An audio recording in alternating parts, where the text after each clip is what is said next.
Well, Senate estimates this week was absolutely sensational. Some great questioning from Matt Canavan, from Claire Chandler, and from Alex Antic. There was all sorts of stories put to the ABC and to the Human Rights Commission. It was great stuff. Here's Alex Antic to talk us through it. Alex, great to see you. How are you? I'm well, thanks, Rowan. How are you? Yeah, we're very well, Senator. Just tell us firstly about the ABC, how you put to them accusations of their anti-Semitic reporting and, refusing to call Hamas a terrorist organisation. What was the response you got from the ABC?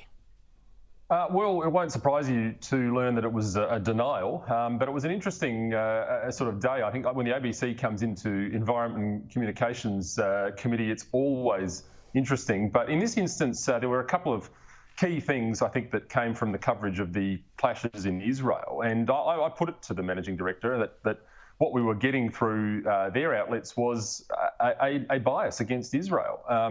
We have these reports which continually make factual errors, errors about, simple historical matters, and but moreover, a coverage which to the sort of independent observer, I say, looks very much like it's coming from one side of the coin. For example, when it's reported, we often see the use of language being developed, such as referring to Hamas. We're always hearing them being referred to on the ABC as militants or militant organisations.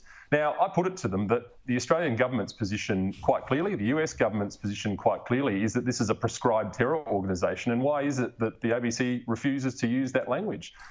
There's also this sort of editorial position which seems to be always referring to Israel as the aggressor and never seeming to cover off on the fact that Hamas, a terrorist organisation, are aiming rockets indiscriminately at civilian areas.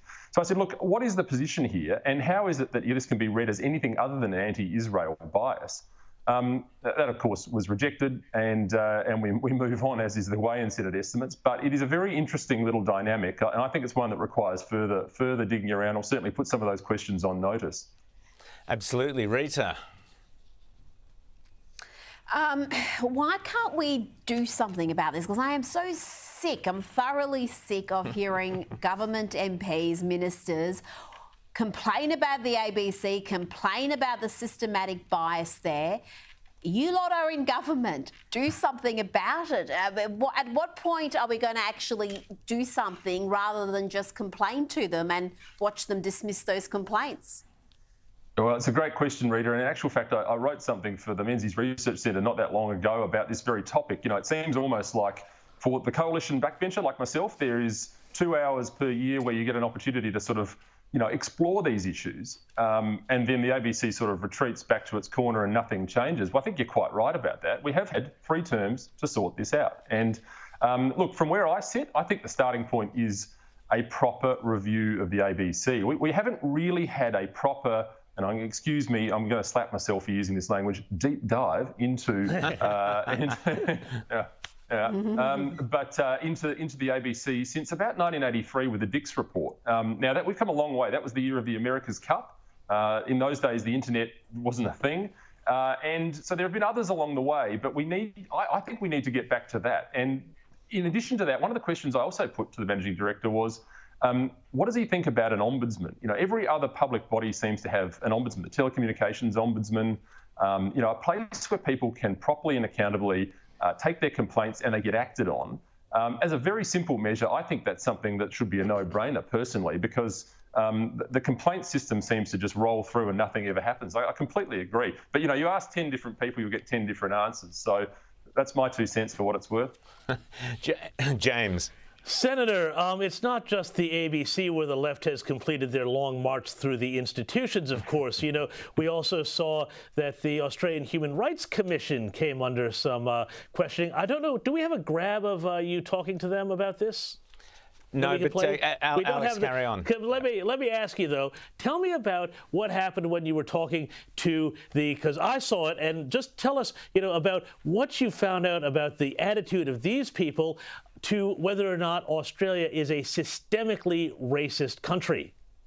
Well, yeah, James, look, this comes back to something I think you wrote about during the week, which is this the reincarnation of the Racism It Stops With Me campaign, which is really a little bit like the bad guy in a horror movie where you think you've knocked him off and he comes back out of the swamp and he's still returning. We thought this had been dealt with in April, but it's come back to life, and the Human Rights Commission are now looking for tenders for work to be done on this issue of exploring whether or not Australia is structurally and institutionally racist. Now, from the language used there, you can only draw the conclusion that the HRC thinks there is an issue with structural and institutional racism in this country.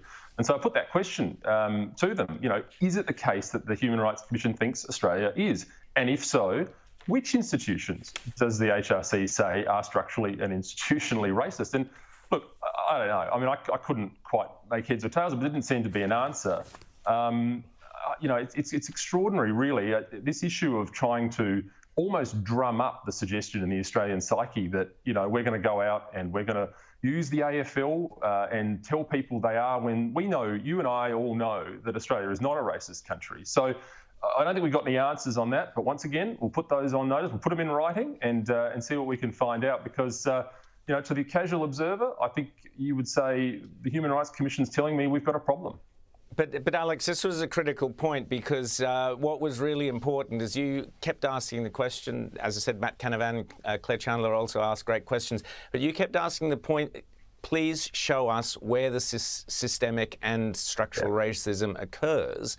And the spokeswoman for the Human Rights Commission could not do that, and embarrassingly had to defer, played the cheapest card in the pack. She said, oh, well, I've got an Indigenous person here who'll tell you that she once suffered from some racism. Well, yeah, that's awful that she did. But as you pointed out, Alex, very clearly, that is not systemic. That is not institutional. That's one instance of someone doing a bad thing to another person. They could not point to a single area where there was a single institution in Australia that's racist. And you pressed that point home.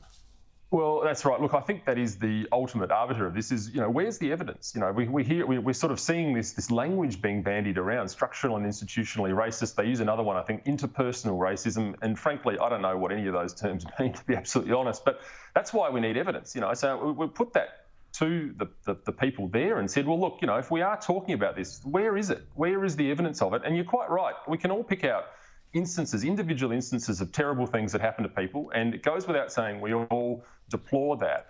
But that is a completely different thing to suggest that there is institutional racism in this country. Now, as it turns out, there were some Labor and Green senators around me that were throwing in their 2 cents about what was racist in this country. But, I don't know. I mean, the HRC couldn't seem to pin it down at that point. We'll put it on notice. We'll see if they can. I'd be interested to know which of the institutions in this country they think are racist. Exactly. Rita.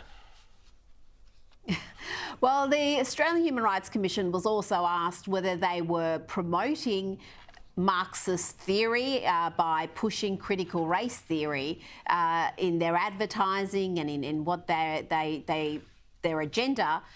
And again, they couldn't answer that clearly. They seemed to think that there was nothing wrong with pushing Marxist ideology when you're a government body in Australia. Yeah, look, that's right. I mean, ultimately, this does come back to the concept of critical race theory, which is something I think Senator Canavan touched on during the day. And look, that question was put, and I think the answer was basically, look, we don't really know, that's not really the idea, we're not really doing that. But the language is very similar. I mean, the language used in that tender appears to come straight from the critical race theory handbook, which is, that there is a contest between the oppressor and the oppressed. Well, why the taxpayer is paying for this is anyone's guess. I don't know. And presumably Senator Canavan will get to the bottom of that as well with his further questioning. Senator Alex Antic from South Australia do a fantastic job there. And as Matt Canavan and Claire Chandler and others, terrific to see you actually raising those questions. As Rita said, next stop, Prime Minister, please do something about it. Thanks so much for coming on Outsiders, Alex Antic. Thanks, guys.